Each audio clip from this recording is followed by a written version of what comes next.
Bonjour et bienvenue sur la chaîne Feel the Game pour une nouvelle vidéo. Alors une vidéo un petit peu spéciale parce que je vais vous parler évidemment, comme je l'ai annoncé, du jeu Blackout Hong Kong, mais je vais vous présenter en même temps le nouveau playmat pour les vidéos. Donc c'est ce qui servira donc de nouveau fond à tous mes jeux.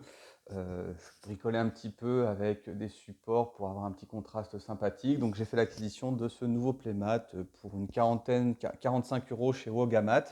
Donc un 90 sur 90. Et il me servira aussi à titre personnel pour mes parties.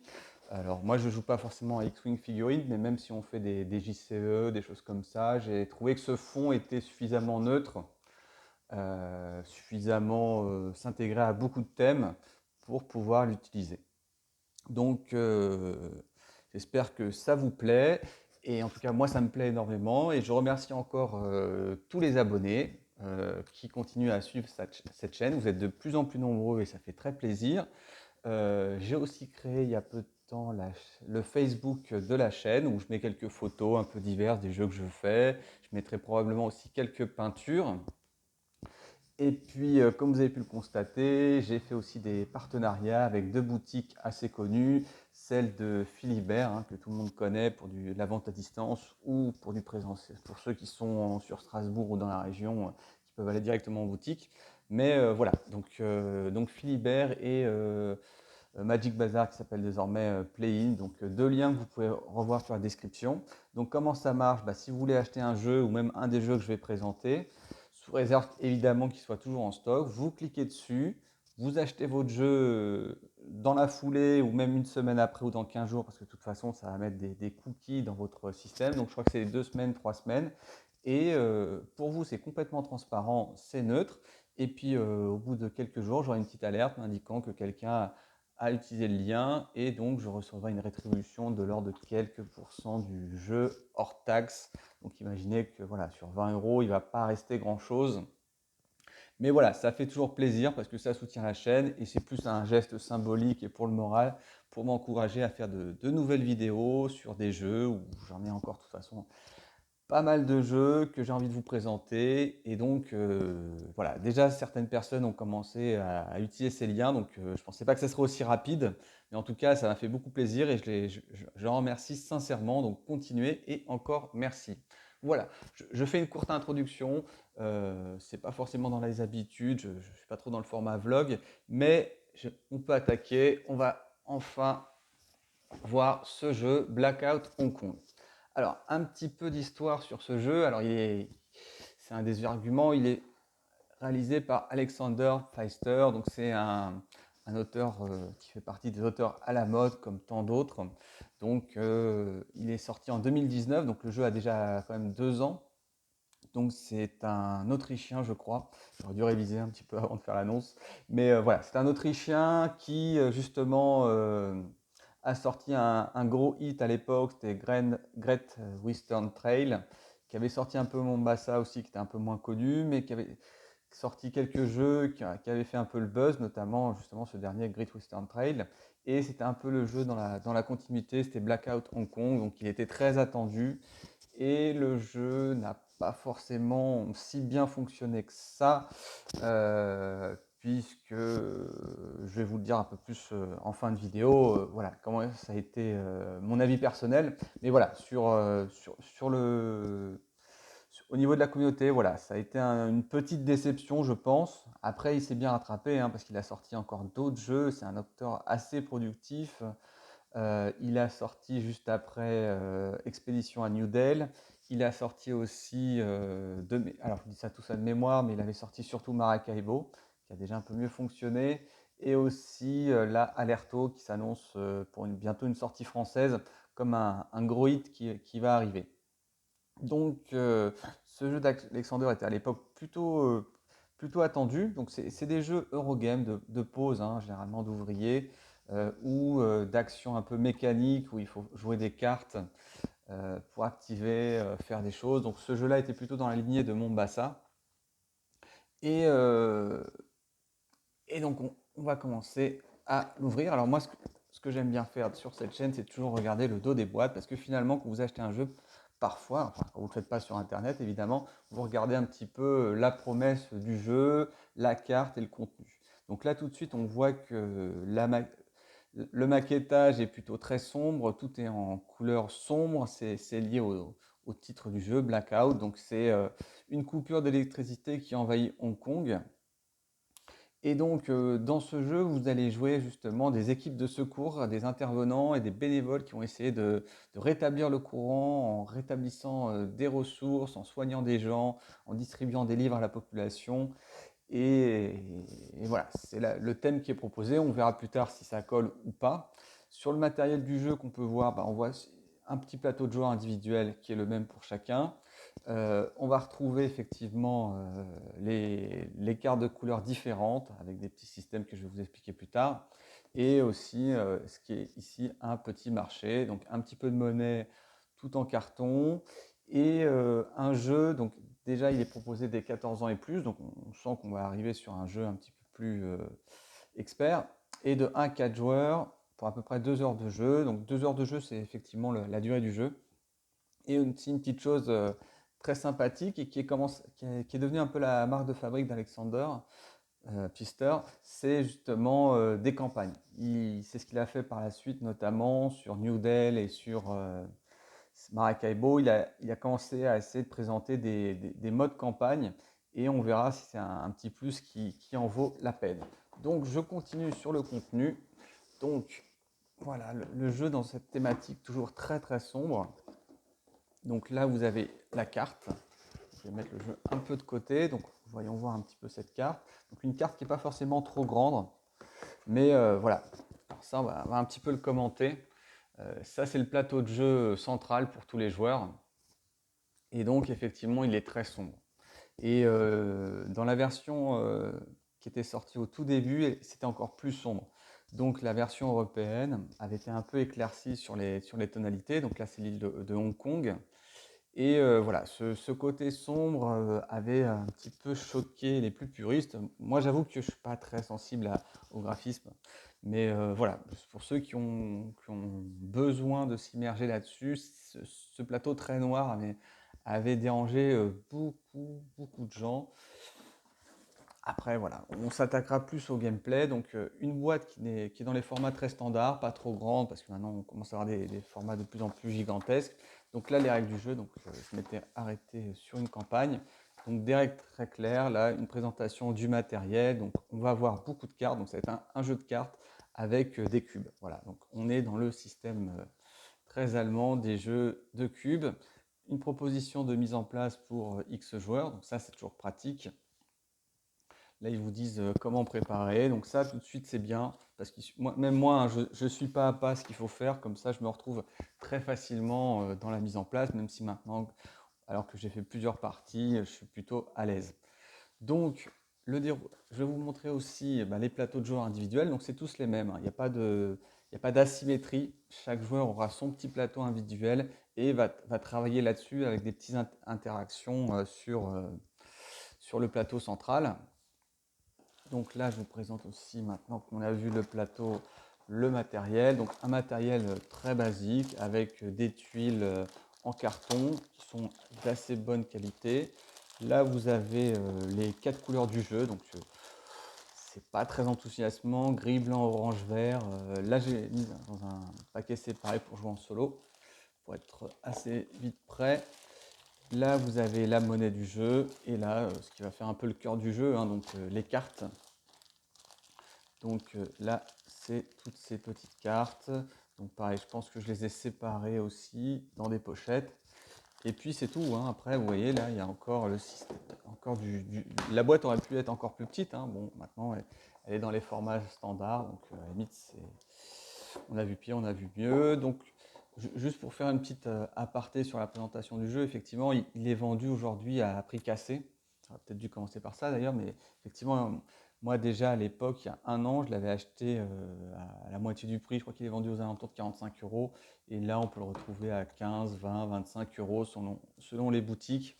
Donc, franchement, pour 20 euros, c'est bien d'avoir un jeu comme ça, d'un grand auteur. Bon, il y a peut-être eu un excès de production, peut-être qu'ils se disent que le matériel est tellement entre guillemets basiques qu'ils arrivent à rentabiliser ou peut-être qu'ils déstockent tout simplement. Je n'en sais rien, je ne suis pas dans le milieu. Donc voilà, ça c'est les plateaux de jeu individuels et donc c'est là l'avantage c'est que vous n'avez pas besoin d'aide de jeu pour le coup parce que vous avez déjà tout qui est toutes les phases de jeu qui sont reprises ici. Donc je vais vous expliquer très rapidement le système de jeu. Le système de jeu, alors déjà on peut y jouer de 1 à 4 joueurs, donc ça c'est intéressant le mode solo. Je ne suis pas forcément un joueur uniquement de solo, je joue aussi pas mal à plusieurs, sauf que effectivement quand on joue à plusieurs, il faut être plusieurs à se mettre d'accord sur le même jeu, donc on n'a pas toujours les mêmes goûts. Donc en solo, l'avantage c'est que vous êtes d'accord avec vous-même en général, sauf si vous entendez plusieurs personnes dans votre tête, et dans ce cas-là, il faut consulter rapidement. Mais si vous avez envie d'y jouer, vous le sortez, vous pouvez faire votre jeu solo. L'avantage aussi, c'est que vous pouvez aussi un petit peu apprendre le jeu, tâtonner sur le jeu avant de le présenter à vos amis, ce qui évite des parties assez désagréables quand celui qui présente le jeu passe son temps le nez dans les règles ou se pose trop de questions, ça casse un peu le rythme. Surtout des jeux comme ça où il n'y a pas forcément un rythme de malade. Donc bon, voilà. Donc ça c'est le plateau de jeu avec toutes les phases. Alors, pour expliquer le jeu, vous voyez les règles n'étaient pas forcément très épaisses, hein. Il n'y avait qu'un petit panneau de règles. Voilà. Hop. Petit manque de préparation, mais c'est pas grave. Voilà, donc ça c'est les règles, donc c'est écrit très grand. Voilà, ça fait 18 pages en sachant qu'il y a déjà les explications. Là, vous avez déjà la campagne. Donc là, c'est de la mise en place et tout ça. Donc, est-ce que c'est pas vraiment les règles? Mais voilà, déroulement de la partie, on en est là. Et ça se termine ici. Encore, il y a pas mal d'exemples. Même si des fois dans le jeu, il y a des petits points de règles. Alors aussi, une dernière chose. Moi, j'ai eu le cas quand j'ai acheté le jeu il y a 1 an. Il y avait des cartes qui étaient buggées. Donc, si vous avez une vieille version, et je ne sais pas trop comment on fait, vérifiez sur Internet ce que vous avez. Sinon, il y aura quelques cartes de remplacement à avoir. Donc moi je l'avais demandé à l'époque à l'éditeur qui me l'avait envoyé au bout de quelques jours. Donc l'éditeur en fait c'est pas le nom qui est marqué ici mais c'est directement Asmodée. Donc j'avais contacté Asmodée, ils ont été très réactifs, il n'y a eu aucun problème. C'est arrivé chez moi, bravo pour le SAV quand ça marche bien, faut le dire. Donc sinon sur le principe, faire le maximum de points de victoire. Comment vous allez le faire? Au début vous commencez le jeu avec tous les joueurs commencent le jeu avec un certain nombre de cartes qui sont tous avec un sigle chinois. Donc là, pareil, comme je les ai préparés pour du solo. Donc ça, pour du solo, vous avez tous le même paquet de cartes. Ce paquet de cartes, il est configuré de manière automatique pour le jeu. Vous mettez le leader ici dans ce qu'ils appellent l'hôpital. Donc là, c'est délimité ici. Là, vous mettez, je crois, 3 cartes. Alors c'est dans les règles, mais j'ai pas envie de regarder. Donc c'est un peu ça le principe. Et donc, vous avez un petit effet de lumière que je vais couvrir. Hop. Voilà, donc là, vous avez des cartes, des couleurs. Là, c'est ce que vous allez avoir dans votre main pour démarrer la partie. Donc, début de partie, on lance 3 dés. Voilà, il y a 3 dés dans le jeu qui ont des couleurs différentes, des phases différentes.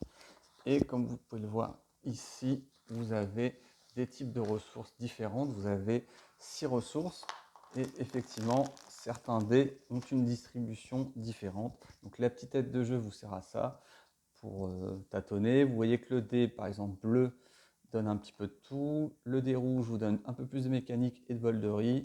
Et le dé jaune donc vous donne un peu plus d'eau et de livres et de... Enfin, il donne 3 ressources donc qui sont celles-ci. Voilà.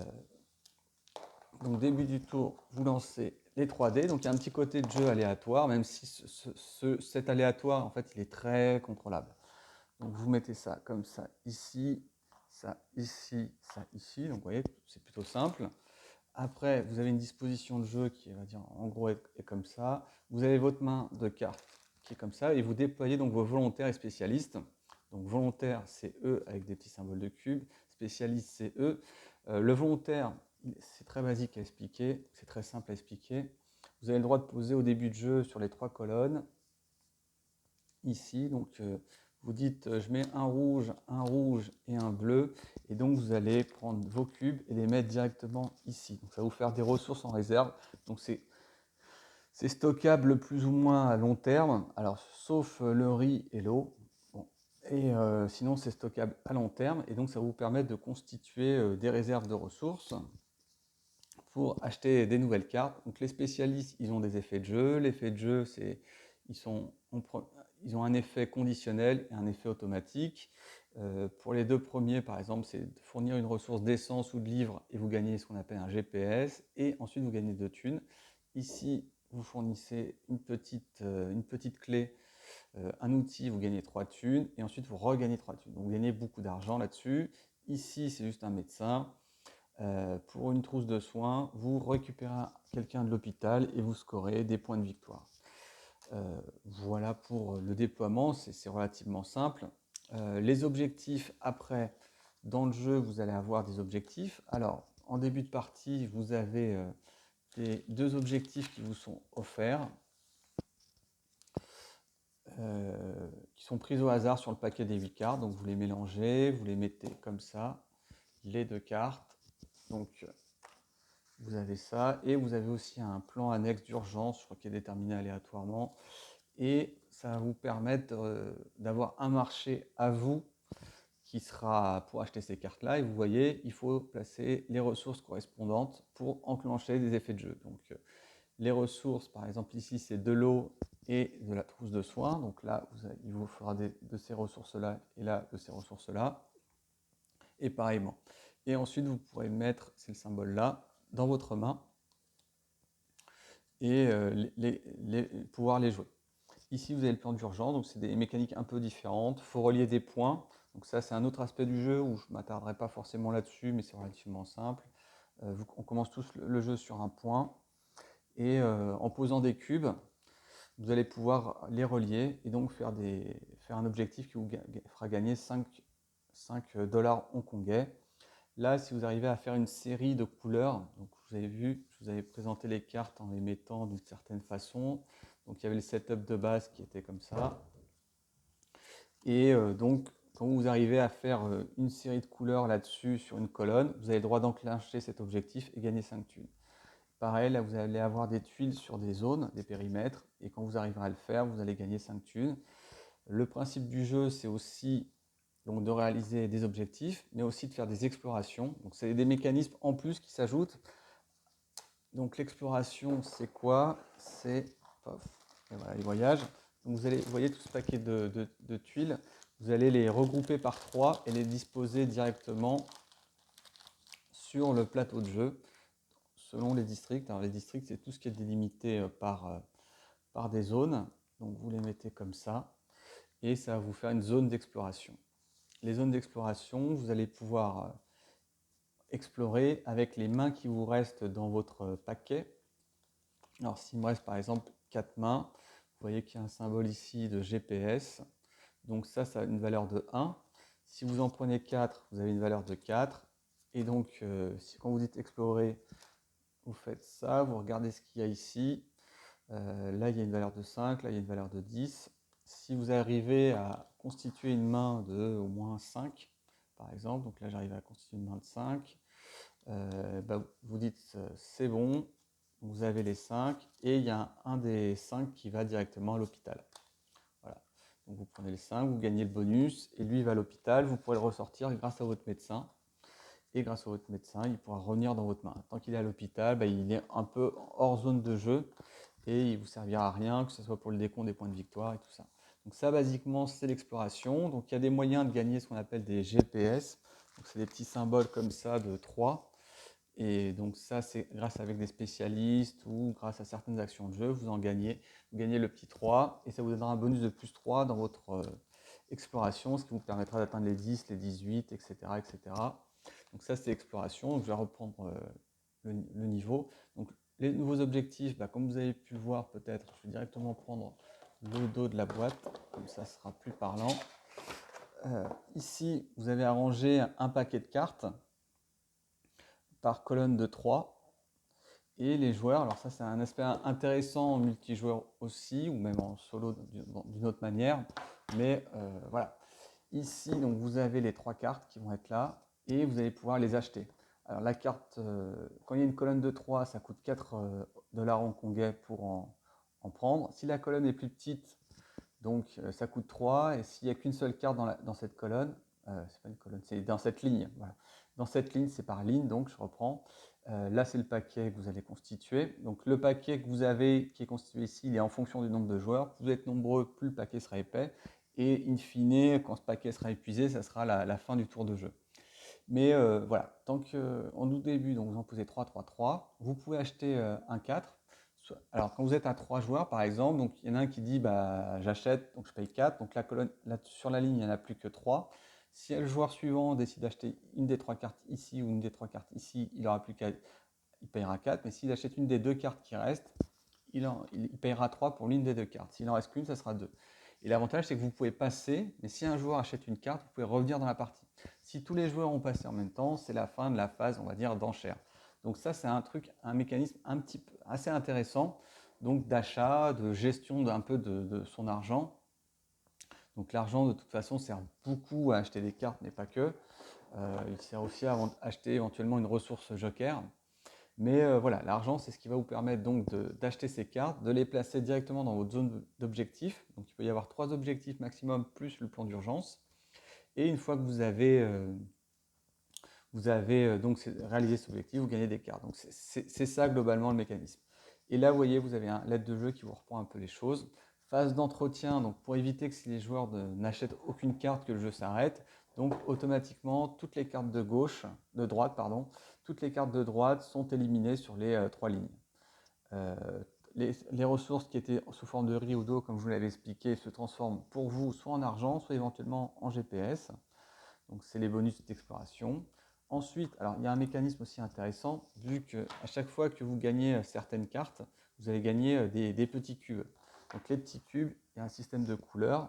On commence tous à un endroit défini par une lettre en fonction de son plan d'urgence. Par exemple, moi je suis en A, et si j'arrive à acheter la carte, alors je reprends, par exemple si j'avais acheté cette carte-là, j'avais le droit de poser mon cube sur une zone rouge qui est adjacente. Voilà. Et la phase donc de sécurisation, ça vous donne la possibilité, quand vous clôturez, quand vous entourez directement un district, de scorer en fin de partie un nombre de points de victoire qui est marqué, repris ici. Et plus il est grand, plus vous marquez beaucoup de points de victoire. Et il y a une petite course entre les joueurs pour être le premier à sécuriser la zone. Comme ça, vous allez scorer un maximum de points. Il y aura une petite compensation pour les autres joueurs qui seront un peu à côté, mais ça sera le gros lot sera effectivement pour celui qui a sécurisé le premier. Donc il y a des zones qui sont plus ou moins grandes. Donc à plusieurs, vous avez une petite course pour squeezer les gens et être le premier à sécuriser la zone. Donc ça, c'est un petit peu sympa à plusieurs. Et là, justement, comme vous avez vu, rétablir sa main, action mise en œuvre. Donc ça, c'est des petits effets de jeu qui ne sont pas forcément très intéressants, mais c'est un mécanisme en plus. Donc en fin de jeu, si vous avez une main comprise entre 0 et 4 cartes, vous pouvez rétablir votre main, c'est-à-dire vous pouvez récupérer une colonne, donc la colonne qui est la plus longue, et vous la remettez dans votre main, ça vous permet de recycler. Et ça vous fait aussi éventuellement des petits effets de jeu selon les cartes que vous avez. Mais globalement, le mécanisme, sans rentrer dans les détails de ces petites colonnes, vous pouvez augmenter une petite colonne, etc. C'est ça, ça vous fait des... Donc c'est une course au point de victoire, une course à la sécurisation. Vous avez un système de gestion aussi des ressources qui est astucieux parce que vous avez aussi un mécanisme avec des pions de transport qui vous permettent, par exemple, de faire varier un dé juste pour vous, donc une de vos cartes, d'une colonne, 2 colonnes, 3 colonnes. Donc ça vous permet de mitiger un peu le hasard. Donc vous pouvez toujours un peu le contrôler en sachant que vous n'êtes jamais vraiment bloqué parce que vous pouvez toujours sacrifier un point de victoire pour gagner un transport. Voilà. Donc ce jeu est sympathique. Voilà. Alors je vais vous donner un petit peu maintenant mon avis sur le jeu. Alors je vais vous donner 2 avis en fait parce que je pense que comme il y a un mode solo qui est intéressant et un mode à plusieurs qui est alors intéressant en tant que jeu solo. Hein, voilà. Donc je vais commencer par le jeu solo. En solo, vous avez un système donc, de timer qui va se faire par le nombre de cartes que vous avez sur le côté. Donc vous jouez pour faire un maximum de points de victoire. vous faites un maximum de points de victoire et avant la fin du jeu. Sauf que vous avez, et ça c'est la grande force je pense du mode solo, vous avez un système dit de campagne. Et donc avec la campagne, vous allez avoir, on va dire, des contraintes ou enfin des contraintes, oui, c'est ça, hein. Par exemple, vous allez avoir un des plans d'urgence, donc c'est un plan à réaliser, donc des objectifs à réaliser, donc explorer ce type de tuiles et ce type de tuiles, avoir fait au moins une colonne de ce type-là, et alors il faut en faire 2 des 3, mais en gros, voilà, vous allez avoir un petit peu des obligations, des points d'étape, et vous allez devoir faire un nombre minimum de points de victoire pour pouvoir gagner la partie, en sachant que le paquet de cartes de marché, en fait, quoi qu'il arrive, comme vous avez vu dans le mécanisme, on en retire 3 à chaque tour. Et si vous achetez rien, ben on en retirera 4. Donc ça vous force à avoir un nombre de tours limité que vous pouvez à peine contrôler.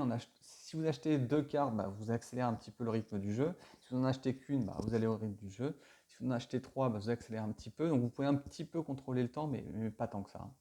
Donc vous avez un nombre de tours limité pour accomplir vos objectifs. Et la force du jeu en solitaire aussi, c'est que vous allez avoir 5 missions. Et selon le nombre d'objectifs que vous avez fait, bah, vous allez avoir des petits fleurs de lotus. Et ça vous faire une petite campagne de 5 scénarios. Donc un scénario, en général, ils sont plus ou moins longs, mais je dirais en moyenne, il faut compter 1 heure. Avec, comme c'est des petits changements d'habitude à chaque scénario, bah, moi j'en ai déjà raté quelques-uns.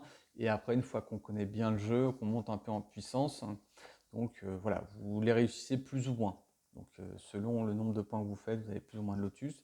Et on vous dit qu'au bout des 5 chapitres, vous devez avoir fait au moins, je crois, 10 lotus pour gagner la campagne. Donc, si vous ratez un scénario, vous pouvez refaire le scénario avec un petit bonus. Mais voilà, il y a une espèce de trait narratif, d'histoire narrative qui est beaucoup mieux que certains jeux où vous faites votre meilleur score. Donc voilà, on sent maintenant qu'il y a une évolution dans les jeux solo pour vous donner un peu de challenge, un peu d'envie. Donc c'est un petit côté compétitif qui n'est pas désagréable. Alors, sur le jeu solo, bah voilà, si vous aimez ce genre de jeu, en fait, c'est une question de goût, hein. Si vous aimez ce genre de jeu, où vous êtes un peu tout seul, un peu casse-tête, il y a un petit côté je fais mes colonnes, c'est un très bon jeu en fait. Moi j'ai bien aimé mon expérience de jeu solo. Je suis pas non plus très fan, hein.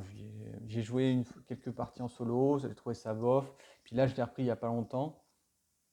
Et voilà, en 1 heure, vous faites votre partie. Si vous avez une longue après-midi, vous essayez de faire 2, 3, 4, 5 scénarios et vous faites la campagne. Et vous allez peut-être rater quelques fois à pas grand-chose parce que des fois, il faut bien calculer les optimisations de cartes et vous allez pouvoir vous amuser. Sur la partie à plusieurs joueurs, donc sur la partie à plusieurs joueurs, je suis déjà un peu plus réservé parce que dans la catégorie, il y a clairement des jeux qui sont mieux.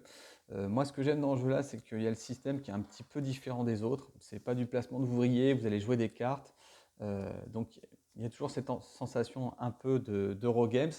Mais là, pour le coup, voilà, je suis mitigé parce que finalement, ce système de pose de cartes, c'est pas si marrant que ça.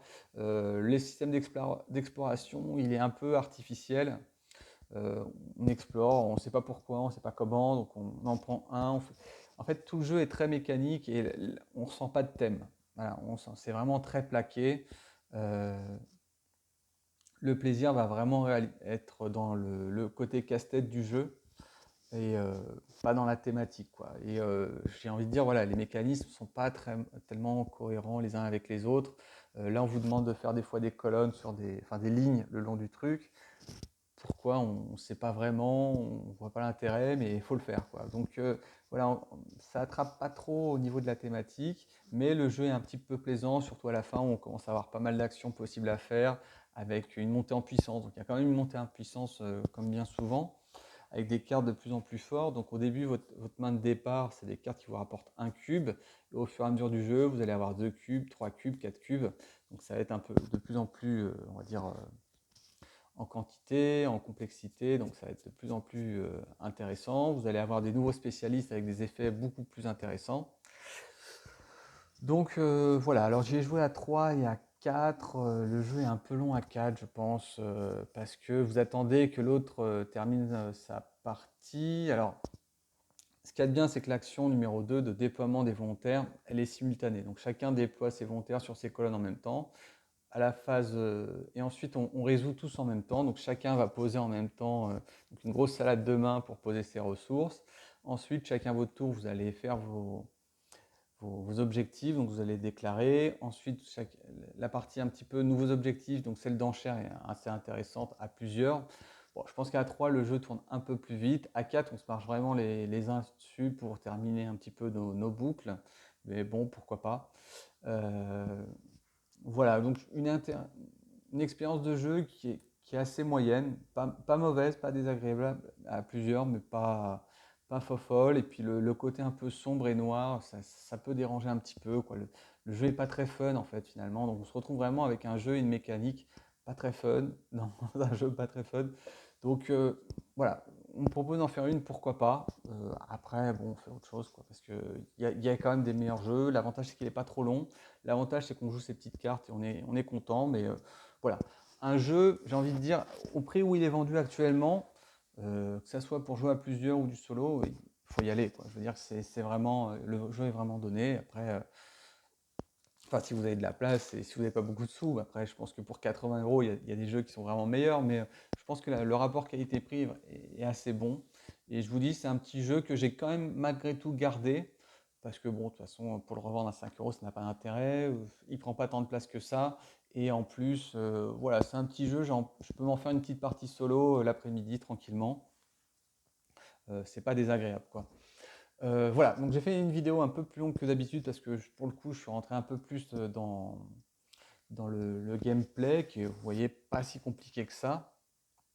Et puis, je vous ai donné aussi mon avis sur le jeu. Donc, bah écoutez, comme on dit souvent, bah, si vous avez aimé la vidéo, bah, vous mettez un petit pouce vers l'avant. Si vous n'êtes pas encore abonné, bah, c'est le moment. Allez-y, abonnez-vous. N'oubliez pas qu'il y a désormais des liens d'affiliation, donc n'hésitez pas à les utiliser avec plaisir. Ça sera toujours le bienvenu pour la chaîne, pour m'aider à continuer. Et d'ici là, je vous dis à très bientôt. Bonne journée à tous. Au revoir.